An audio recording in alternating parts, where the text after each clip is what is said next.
நீ எப்படி நீங்கள் இந்த ப்ளவுஸ் நான் தைக்க விட போகிறதில்ல. சரி, உப்பு வந்து வாசலில் போடும்போது தப்பு தானே, நம்ம சாண பவுடரில் மிக்ஸ் பண்ணுறோமே, அது தவறா சரியா அப்படின்னு கேட்குறீங்க. கரெக்டான கேள்வி. இது சந்தியாவை நிறைய பேர் கேட்டிருக்காங்க, என்னோட வாடிக்கையாளர்களும் யூடியூபர்ஸ் நிறைய பேர் கேட்டிருக்காங்க. அதுக்கான பதில் இப்போ நம்ம கொடுக்கணும். தைக்கிறது இப்போ முக்கியமே இல்லை. நம்ம கல்லுப்பு சேர்க்குறோம். கல்லுப்புங்கிறது மகாலட்சுமியோட சாராம்சம், உங்களுக்கு தெரியும். அதே மாதிரி பசஞ்சாடங்கிறது மகாலட்சுமியினுடைய சாராம்சம்.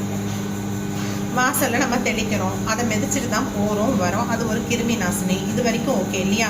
கல்லுப்பை நம்ம டைரெக்டாக வாசப்படியில் கொட்டல இல்லையா? கல்லுப்பை தண்ணி கூட மிக்ஸ் பண்ணுறோம் இல்லையா? அப்போ அந்த உப்பு என்ன ஆகும்? கரையுமா?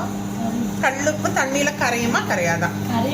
அப்போது சாணப்பொடியில் போடுற கல்லுப்பு மட்டும் கரையாமல் என்ன பண்ணும்?